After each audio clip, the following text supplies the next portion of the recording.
চট্টগ্রামে নিজ বাসায় ফেরার পথে ডিবি পরিচয়ে বাংলাদেশ জাতীয় দলের ক্রিকেটার নাঈম হাসানকে মারধর ও হেনস্থার অভিযোগ উঠেছে। এ ঘটনায় খুলশী থানার এক উপপরিদর্শক ও 2 কনস্টেবলকে প্রত্যাহার করে পুলিশ লাইন্সে সংযুক্ত করা হয়েছে। শুক্রবার রাতে চট্টগ্রাম নগরের লালখান বাজার এলাকায় এ ঘটনা ঘটে।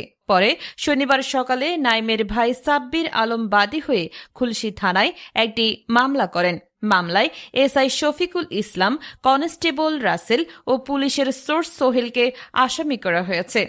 জাতীয় দলের ক্রিকেটার নাঈম হাসান জানান, ঢাকা প্রিমিয়ার লিগের খেলা শেষে শুক্রবার রাতে চট্টগ্রামে ফেরেন তিনি। শাহ আমানত আন্তর্জাতিক বিমানবন্দর থেকে অটোরিকশায় বাসায় ফেরার পথে লালখান বাজার এলাকায় পুলিশ পরিচয়ে কয়েকজন ব্যক্তি গাড়ি থামান।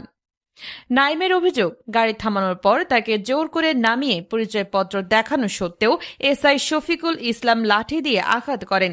একই সঙ্গে সাদা পোশাকে থাকা এক ব্যক্তি পাইপ দিয়ে তাকে মারধর করেন। তিনি বারবার নিজেকে জাতীয় দলের ক্রিকেটার হিসেবে পরিচয় দিলেও কেউ তা আমল নেননি। নাঈম বলেন, ঘটনাস্থলে শতাধিক মানুষ জড়ো হয়ে আমার পরিচয় নিশ্চিত করলেও তারা মারধর থামায়নি, উল্টো আমাকে আসামি বলে চুপ থাকতেই বলা হয়।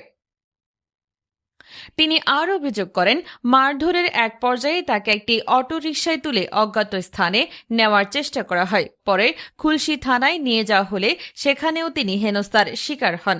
নাঈম জানান, থানায় তার মোবাইল ফোন ফেরত পাওয়ার পর তিনি বিসিবির সভাপতি তামিম ইকবালকে বিষয়টি জানান। পরে বিসিবির কর্মকর্তারা পুলিশের সঙ্গে যোগাযোগ করলে পরিস্থিতি পরিবর্তন হয়।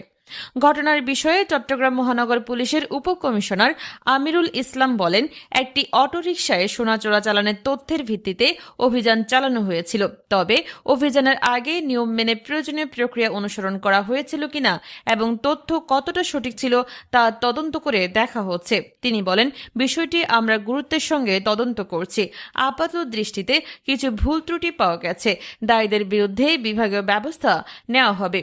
পুলিশ সূত্রে জানা গেছে, ছুটিতে থাকা খুলশী থানার এসআই মনিরুল ইসলামের দেওয়া তথ্যের ভিত্তিতে এসআই শফিকুল ইসলাম ওই অভিযান পরিচালনা করেন।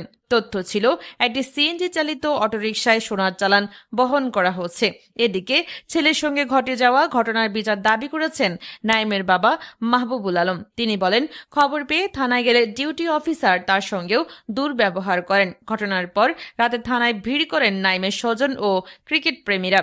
তারা জড়িত পুলিশ সদস্যের বিরুদ্ধে শাস্তিমূলক ব্যবস্থা নেওয়ার দাবি জানান।